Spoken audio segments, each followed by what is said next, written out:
Hi, you are watching Revenge of Reddit. I guess I should start by saying that I never really fit in with my family. My mom, stepdad, and half-sister had their own little unit, and I was the extra, the afterthought, the kid from her mistake marriage. She never said those words out loud, but she didn't have to. Every eye roll, every "you're just like your father," every sigh when I'd ask for lunch money, it was obvious enough. My dad died when I was 10. Car accident. After that, Mom remarried within a year to a guy named Carl.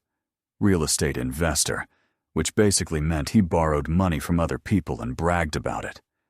Then came my half-sister, Taylor. Perfect blonde curls, blue eyes, cheerleader smile. The replacement child. I was the one stuck mowing the lawn, babysitting her, being told to be grateful we even let you stay here. By the time I turned 18, I was ready to leave. I got a scholarship to a small state college 2 states over. Nothing fancy, but it was mine. I remember that first semester. Freedom, peace, finally breathing air that didn't taste like resentment. Then winter break came. I still don't know why I decided to go home. Maybe I thought Mom would finally treat me like part of the family, now that I was grown. Big mistake. The moment I walked in, Carl made a joke about me, finally visiting the rich folks. Taylor didn't look up from her phone. Mom hugged me like she was checking a box. Dinner that night was silent, except for Carl talking about his deals. When I tried to tell them about my classes, he interrupted to say, "Philosophy? What are you gonna do with that, son? Think me into $1 million bucks?" Everyone laughed. I laughed too. Because what else was I supposed to do? The next few days were worse. They took Taylor Christmas shopping, left me behind because, quote, "you don't really need anything, right?" By Christmas Eve, I was counting the hours until my flight back. My bus to the airport was scheduled for 6 a.m. At midnight, I got a text from Mom. "Don't forget to clean up the guest room before you leave." The guest room? My old room? I didn't reply. I packed, cleaned, and crashed for a few hours. At the airport, I rolled up to the counter, handed over my ID, and smiled. "1 ticket to Atlanta, please." The woman frowned. This ticket's been canceled." "What?" "No, I didn't cancel it." She turned the screen toward me. "Canceled online 3 hours ago. Refund processed to the original card." I stared at her. That was my mom's card. She booked it. "Then she'll get the refund." I called her, straight to voicemail. Then my phone buzzed, a text from her. "Have fun walking home, loser." I just stood there. Airport crowds moving around me. That single text burned on the screen. I didn't cry. Not then. I think I was too shocked to even feel anything. I found a bench, sat down, and started counting cash. 43 bucks. The bus back home would have been around 90. I didn't even have enough for food. So I waited. Charged my phone. Tried calling again. Blocked. I slept in the airport that night. When morning came, I sold my winter jacket to a guy headed to Denver. He gave me 60. Just enough for a Greyhound back to campus. I told myself, never again. Never ask her for help. Never go back. And I didn't. Over the next 4 years, I worked non-stop. 2 jobs, full course load, no social life. I fixed laptops for cash, worked maintenance at dorms, and learned every single thing I could about finance, coding, and investing. I graduated top of my class, got recruited by a mid-sized tech company doing back-end systems. Not glamorous, but steady. Then I met Eli, a senior developer who'd been quietly building a side project, a crypto security framework. He needed someone who could write lightweight encryption tools. I joined him. Nights, weekends, ramen dinners. We built that damn thing from scratch. 2 years later, it blew up. We didn't just sell it, we licensed it. Retained ownership. By 27, My cut was worth around $78 million. I moved into a modest place on the coast. Quiet neighborhood, sunrise view. I didn't tell anyone. No posts, no interviews, no, look at me now. I just existed. Peacefully. Until one random Thursday, I got a Facebook friend request from my mother.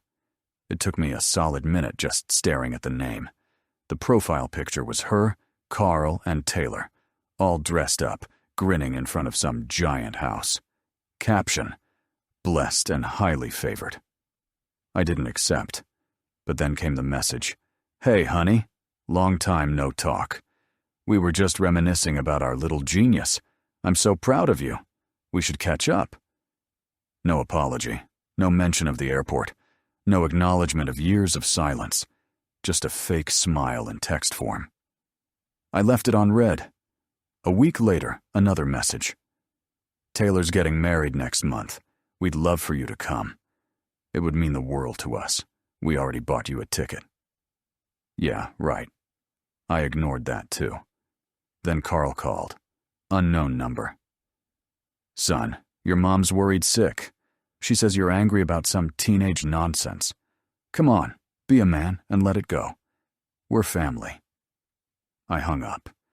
But curiosity is a dangerous thing. I looked up Taylor's wedding website. It was ridiculous. Gold-themed, full of engagement photos, and a donation link for their honeymoon fund. Then I saw the venue, the Airport Marriott. The same airport. My stomach twisted. The symbolism was too poetic. And that's when I decided, maybe it was time for a little karma. I called my lawyer. Hey, remember how you said I should find some good PR angles for community outreach? He said, yeah, what did you have in mind? Family reconciliation, I said, smiling. Publicly. Because here's the thing. I didn't just make money from software. I invested early in a data security firm that handled high-value real estate transactions. You know whose company kept failing those audits? Carl's. Their LLC was knee-deep in compliance violations, fake appraisals, falsified loans, and ghost investors. And guess what happens when a company like mine owns the digital infrastructure that logs those documents? I could see everything, every fraudulent signature, every transfer. I didn't even have to lift a finger to ruin them. The system would do it for me. But revenge isn't satisfying when it's invisible. I wanted them to see it. So I RSVP'd yes to the wedding. When I walked into that hotel lobby a month later, I looked nothing like the kid they'd left at an airport. Custom suit, calm posture, quiet smile. Taylor squealed when she saw me. Genuine excitement, oddly enough. Oh my God, you came. Mom's face froze. Carl forced a grin. Honey, she said, voice trembling. We're so glad you could make it. You look amazing. I just smiled. Guess I finally grew into myself. They introduced me around, bragging about our son, the tech wizard. Every time someone asked what I did, I kept it vague. Just data management stuff. What they didn't know was that my firm had already flagged their accounts. All I needed was a trigger event, like a large financial transaction under public scrutiny. A wedding with a $250K venue deposit worked perfectly. The next morning, the audit hit. Their company accounts froze. Carl's investors pulled out. Half their assets were seized pending investigation. And all of it, every single domino, fell within 48 hours of that wedding. But the best part? The morning after, Mom came knocking on my hotel door, mascara running, voice shaking. Do you know what's happening, sweetheart? The bank says there's been a mistake. They're freezing our funds. I opened the door halfway. That's crazy, I said, pretending to think. Maybe it's karma. She blinked. What? You remember the airport? Her face drained of color. I remember sitting there, I continued, watching families hug their kids goodbye, and wondering what it feels like to be loved. You texted me, "Have fun walking home, loser." She tried to laugh. "Oh, honey, that was years ago." "Yeah," I said softly. "Years ago. And now, maybe you'll have fun losing your home." I shut the door. I didn't attend the reception that night. Didn't need to. Word spread fast. The rich family everyone envied was under investigation for wire fraud and tax evasion. By Monday, Carl's company was listed in 3 separate lawsuits. Their house? Mortgage defaulted. Mom tried calling again. Blocked. Taylor messaged me once, months later. "I don't know what really happened, but I hope you're okay. I miss you." I didn't reply, because some things don't need closure. Sometimes the silence is the closure. And sometimes the airport is just where your old life gets canceled, so your real one can finally take off. The weirdest thing about revenge isn't the satisfaction. It's the silence that comes afterward. I thought I'd feel something big, triumph, closure, vindication. But when their empire started crumbling, all I felt was stillness. No one knew it was me. My name wasn't on any reports. I didn't hack them or leak anything illegal. I just built a system that rewarded transparency, and they built a life out of lies. All I did was let honesty do its job. Still, I'd be lying if I said I didn't watch the headlines. Local real estate magnate under federal investigation. Carl Weston accused of mortgage fraud and embezzlement. And there she was, in the background of a news photo, sunglasses on, pretending to hold it together. For a week, my phone buzzed nonstop. Old classmates, co-workers, even people from college suddenly wanted to catch up. Funny how nobody remembered me when I was living off cold pizza and sleeping in a dorm maintenance closet. But one message stood out. It was from Taylor. "I know you probably hate us, but I didn't do anything. Please just talk to me." I stared at it for hours. She was 16 when it all went down at the airport. She just laughed because Mom did, and maybe I'd been projecting my anger at all of them equally. So I texted back, "Meet me, neutral place, no drama." We met at a coffee shop near the coast. She looked older, not just in years, but in the way her shoulders slumped, her smile forced. When she saw me, she almost cried. "Oh my God, it's really you." "Yeah," I said. "Still walking home, apparently." She winced. I deserve that. We sat. Silence for a while. Then she said, "Mom told me you stole money from Carl's business. That's why everything happened." I laughed, bitter and sharp. "Stole? That's rich. The guy's been cooking books since before I hit puberty." She frowned. "So it's true?" "He really—" "Taylor," I interrupted, leaning forward. "Did you ever wonder how a man with no college degree, no major partners, and a trail of foreclosures could afford a $3 million house?" Her face told me everything. "No," she said softly. I didn't want to. For 2 hours, we talked about growing up, about Mom's manipulation, about the way she'd pit us against each other, the good daughter and the problem son. And for the first time, I realized Taylor wasn't the villain. She was collateral damage. When we left, she hugged me. "I'm sorry for everything," she whispered. "You didn't deserve it." For the first time in years, I believed someone in that family meant it. The investigation dragged on for months. Carl was indicted on multiple counts of fraud. Plea deals, court appearances, frozen accounts, the whole circus. Mom filed for divorce 2 weeks after the indictment. She claimed she had no idea. The court didn't buy it. Joint accounts told a different story. She lost everything. Their house was seized, the cars repossessed. She moved into a small rental 2 towns over, and one night, around midnight, my phone lit up with a number I didn't recognize. I almost ignored it. But something, curiosity maybe, made me pick up. "Hello?" Silence. then a shaky breath. "Sweetheart, it's me." "Mom." I didn't hang up. I wanted to hear what she'd say.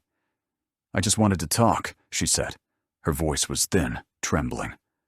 "Everything's gone. Carl's in jail. I don't have anyone." I said nothing. "I know you're angry. You have every right to be. But please, just talk to me." I took a slow breath. "Why now?" "Because," she said, crying now. "I don't know how to live with myself anymore." I wanted to tell her I didn't either, not after what she did. But instead, I asked, "Do you remember the airport?"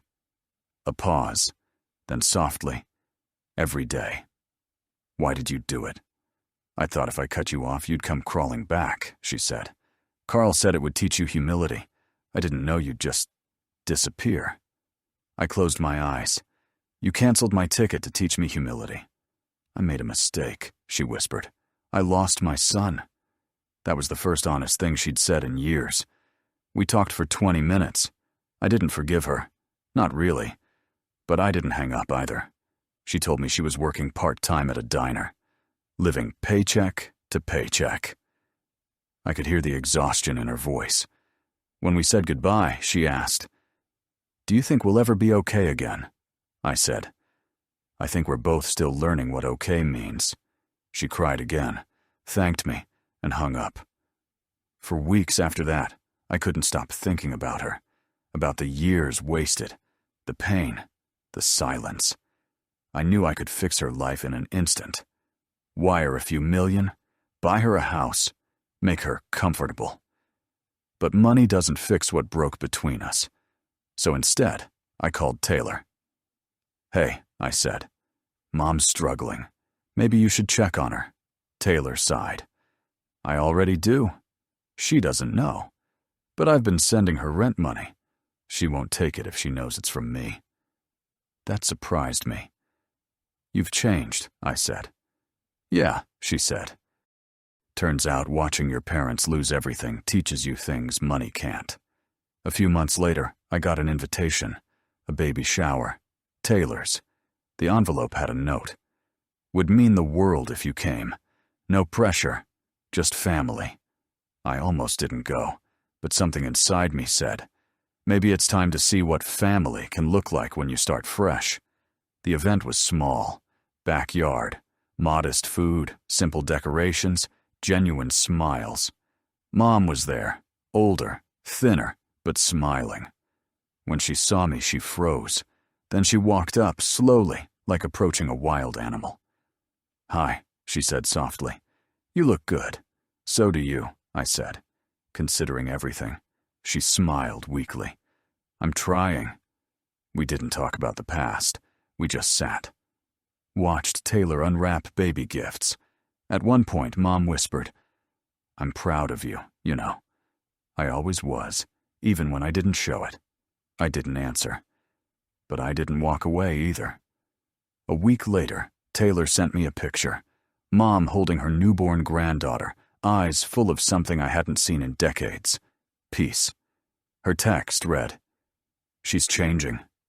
Slowly. Maybe there's hope after all.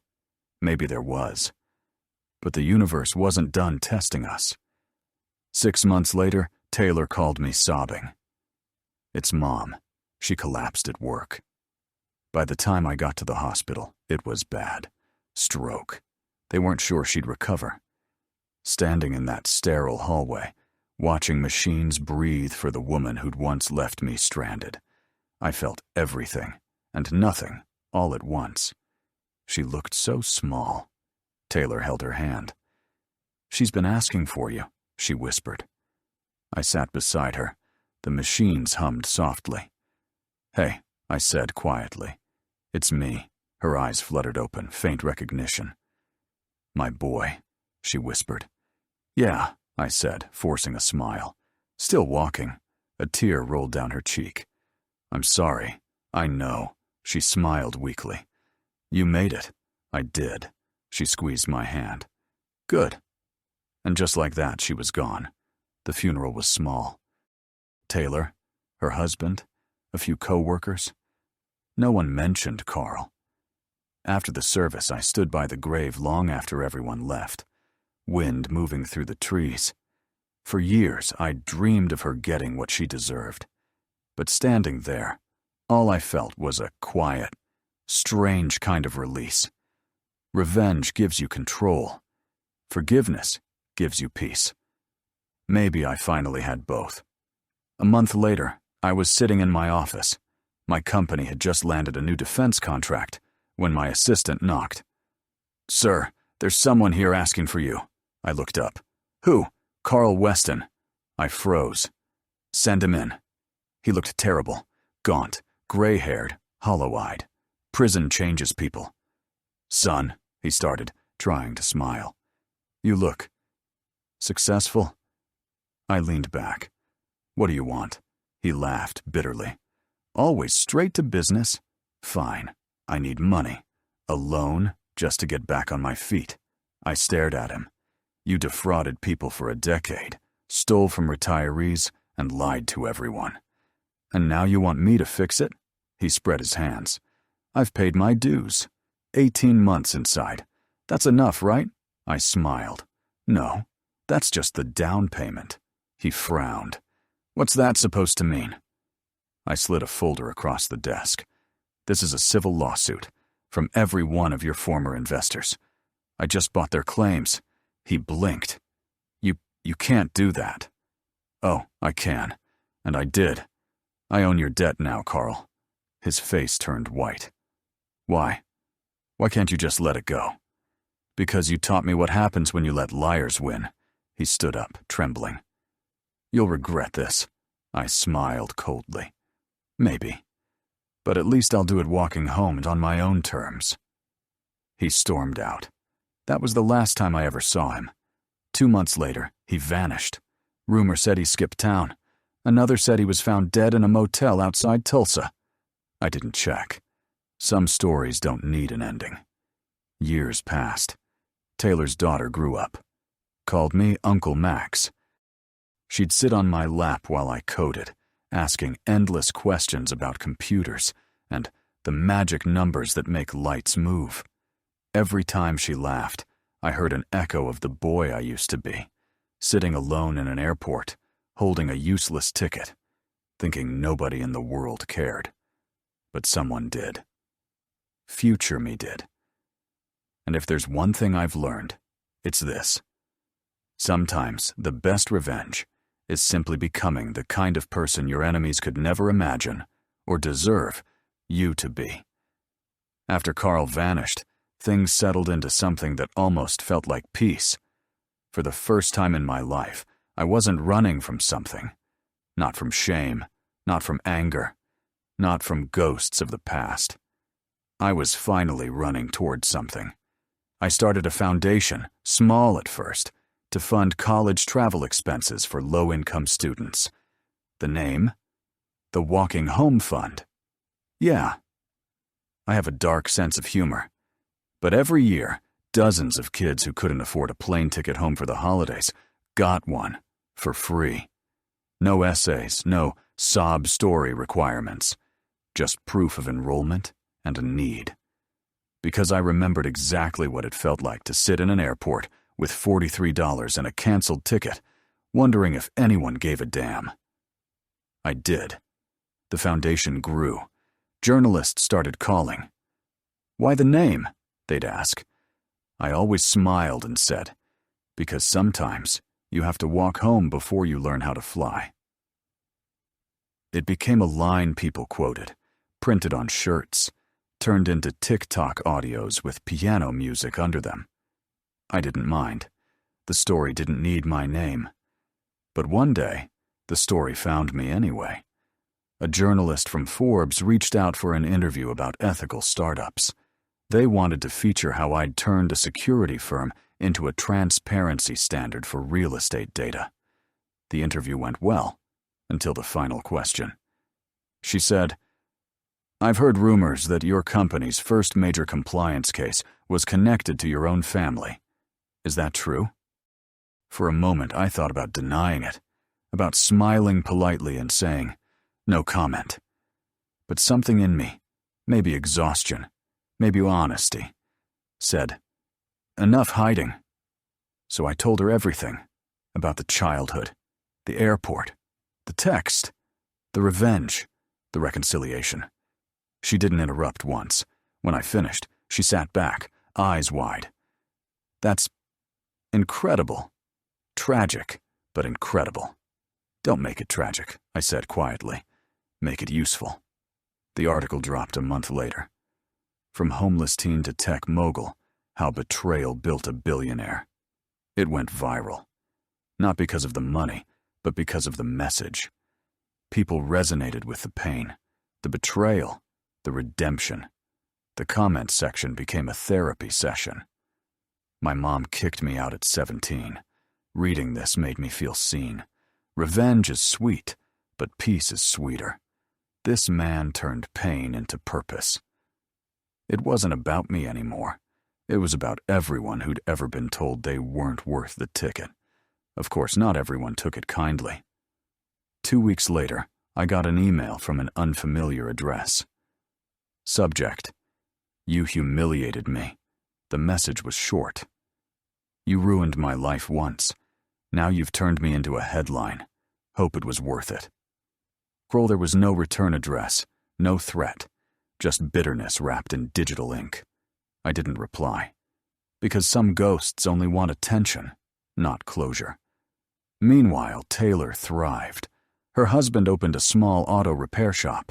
Their daughter, Ella, was 6 when she told me she wanted to build robots that give people hugs. I told her, then you'll be richer than me. She giggled. You're already rich. Money rich, maybe, I said. But hug robots? That's soul rich. She nodded, very serious, as if I'd said something profound. Kids have a way of resetting your heart like that. Every Christmas, I'd fly a handful of scholarship students out to surprise their families. We filmed it. Tearful reunions, laughter, hugs in airports. One year, I decided to fly commercial. No assistants, no VIP lounges. Just me, in line like everyone else. The TSA agent glanced at my ID and smiled. Hey, you're that guy, right? The walking home guy? I laughed. Yeah, something like that. She grinned. My brother got one of your tickets last year. First time he'd seen Mom in 3 years. You're doing good work, man. I thanked her and boarded. Halfway down the aisle, I saw an older woman struggling with her luggage. I helped her lift it up. She smiled. Thank you, sweetheart. Flying to see my son. We haven't spoken in years, but maybe it's time. I smiled back. Yeah, maybe it is. Sometimes the universe writes better poetry than we do, because as the plane lifted off, I looked down at that same airport where my story had started and realized I wasn't angry anymore. That place didn't hurt me anymore. It made me. A few years later, Taylor asked if I'd help her buy a small house from Mom's memory. Just something we can keep in the family, she said. We found one, a cozy 2-story near the water, painted pale yellow with white trim. When we signed the deed, she said, You sure you want to name it that? The plaque on the gate read, Runway Cottage. I smiled. It feels right. She laughed. You and your symbolism. Guilty as charged. On the anniversary of Mom's passing, I sat by the cottage window, watching waves roll in. I took out my phone and scrolled to our last text thread. It ended with her saying, Do you think we'll ever be okay again? And my reply, Maybe we're both still learning what okay means. For the first time I realized we had learned it. Not perfectly, not easily, but enough. Enough to forgive, if not forget. Enough to understand that sometimes people break others because they're broken themselves. And enough to finally stop walking home, because I was already there. When Ella turned 16, she asked if she could intern at my company. I laughed and said, You sure you want to work for an old guy who spends his time funding plane tickets? She said, Yeah, someone's got to keep the engines running. So she joined. Bright, driven, a mix of her mom's kindness and her uncle's stubborn streak. And the first project she proposed? An AI system to automatically flag predatory real estate contracts, using machine learning to detect fraud before it happens. She called it Project Runway. When she presented it, she said, "Because no one should lose their home the way Grandpa made others lose theirs." I nearly cried. The cycle was broken. 5 years later, the foundation reached its 10,000th student. We held a celebration at, of course, the airport. Press, cameras, laughter, kids running around hugging their parents. When it was my turn to speak, I didn't use a script. I just spoke from memory. "I used to think revenge was the finish line," I said. "But it's not. Revenge is just the first breath after drowning. What you do after you breathe, that's what defines you." I paused, letting the silence hang. Some people will break you, but sometimes that's the only way light gets in. I learned that here, in this very building. So to everyone who's ever been left behind, keep walking. You never know where the road ends. The crowd clapped. A few cried. And in that moment, standing under those flickering fluorescent lights, I finally felt it. Not victory, not vengeance, just peace. Later that night, after everyone left, I wandered through the terminal alone. I passed the same bench where I'd once sat, broke and abandoned, counting $43 and change. I sat down again. Same spot. Different man. Pulled out my phone, typed one last message. To no one in particular. Maybe to the universe. Maybe to that younger version of me. "Hey kid, you made it. You walked home and it was worth every step." I hit send. The screen went dark. Outside the window, a plane rose into the night sky.